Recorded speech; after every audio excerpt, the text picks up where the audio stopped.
Boom!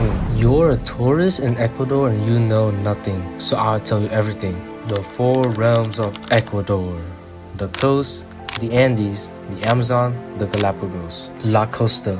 Pay attention to the month and you'll figure out the climate. If you want rainy season that's hot and humid, come between January to April thanks to the Panama Current. The rest is dry because of Gara, a cool wet mist brought from the Humboldt Current. It brings in nutrient-rich water that increases activity of the ecosystem. Up north in Esmeraldas province, it's a normal tropical rainforest. Central or Manabi and Santa Elena have dry forests. Big difference. However, the Guayas and El Oro have massive mangrove forests with fertile land that serves as commercial plantations for bananas, cacao, and coffee. Because of that, Guayaquil became the largest city for being an exporter for oil and agricultural goods. Thanks to their environment, staples like rice, beans, plantains, and seafood are common.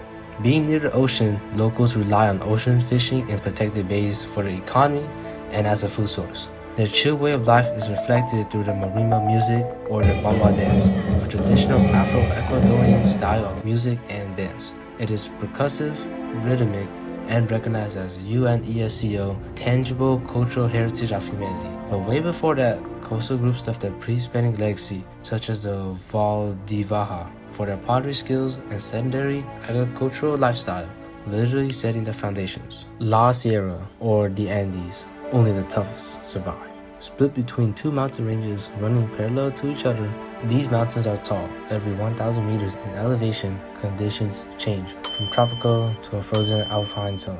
The elevations allow for many unique environments that are mixed with sun, rain, and fog. This creates inconsistent weather, from rain wreaking havoc through October to May, and calm dry days for the rest of the year, except for the eternal swing where temperatures are in the 50s in elevations of around 9 Eiffel Towers high, roughly 3,000 meters tall. Out of all these peaks, Mountain Chimborazo stands out for being the closest point to the sun and being 6,263 meters high. On top of that, you can see the active Cotopaxi volcano that stands over 5,000 meters tall. There may be a lot of mountains, however, fertile land exists and has given birth to cities such as Quito and Cuenca, the second and third largest cities. Around 3,500 meters high exists Paramos, high altitude grasslands that absorb mist and rain and form water that people drink.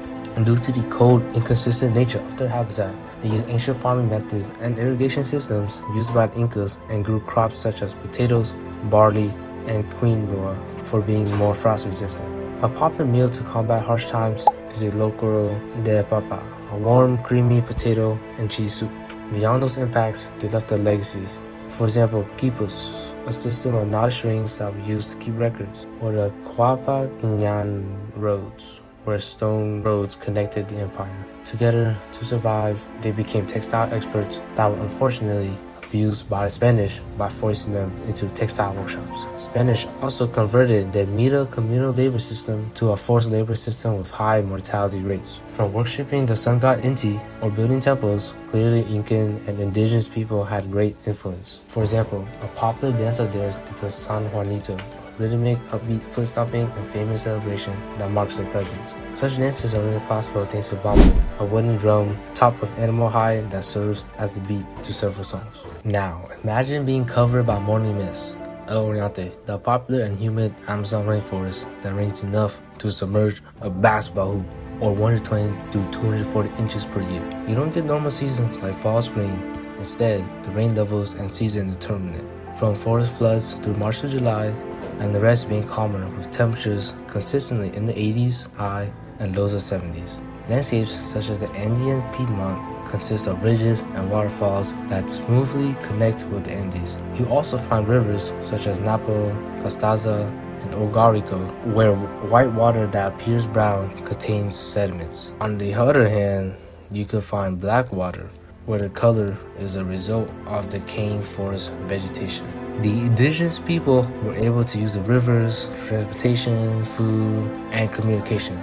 Living in the rainforest with containing lots of biodiversity, the agricultural system is called chakra system, where they grow many forests in the forest. Homes are built on wooden stilts, roofs made from palm trees, made to be open-air communal in order to withstand flooding, humidity, insects, and rain. Lastly, they also partake in shamanic practices, believing that spiritual and animal spirits guide their way of life. Many indigenous people, such as parts of Shuar, Quichua, and Waorani, work hard to protect their precious land from greedy humans. To winning legal battles against oil drilling or personally fighting against mining and colonization, they continue to honor their culture. An example is the traditional dance from the Waorani called Torope, where they do ceremonial chanting, dancing, and large community group gatherings.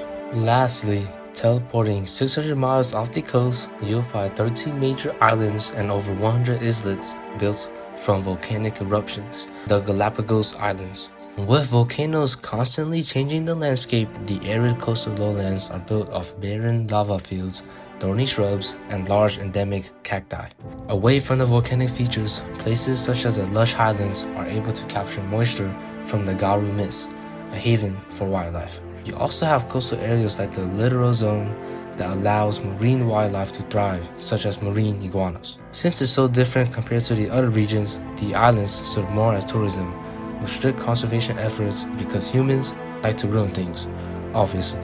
Even with all of them being different, they still share similarities that make it Ecuador. From the history of being conquered by Spain from 1532 through 1534 to the Battle of Pichincha 1822, where Spain was defeated. Afterwards, they established themselves as Ecuador in 1830. They continued to grow and honor their cultures, leading a 1990 uprising where indigenous people worked together to halt the country and decided on land reforms and bilingual education. With its vast indigenous population and cultures, Ecuador announced itself as a plurinational state in 2008, where other nations could enact the rules all within one government. Though Spain was defeated, they left their culture, from around 95% of the population speaking Spanish, alongside a small population of people speaking languages like Quechua and Shuars. Schools recognize the need of a bilingual model, so they teach both the ancestral language and Spanish. At the state level, English is mandatory though, but everyday slang includes chévere, meaning cool, or mande, a polite way of saying excuse me.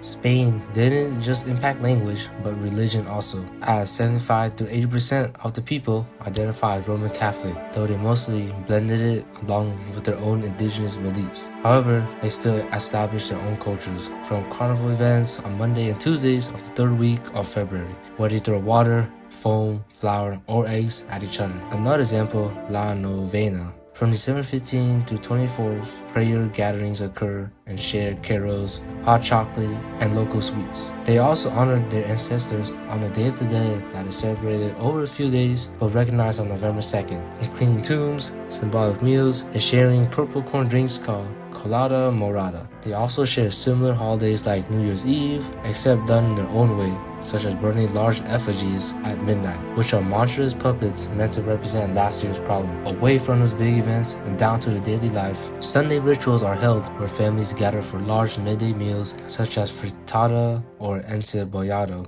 If not, they try popular street food like ya pingachos, salchipapas, and if drinks are preferred, try chicha or chata lojana, or simple fruit juiced from exotic fruits. In terms of school, students have to wear distinctive uniforms, but outside of school, fashion is always evolving, where designers are making modern versions of Paruha clothing, for example. Perhaps you've seen the fancy Panama hat. It's 100% Ecuadorian made and is part of both traditional and high fashion wardrobes. However, the main thing connecting Ecuador to soccer, where their national team La Tri plays, the whole country goes silent. Not to mention, they have a crazy home court advantage, as the higher elevations make it hard for the other teams to adapt due to lower oxygen. They don't just offer soccer, they also have Ecuavoley. Instead of traditional volleyball, it uses a heavy soccer ball, a higher net, and 3 players per team instead. To keep it short, lots of things are happening in Ecuador, so you gotta check it out.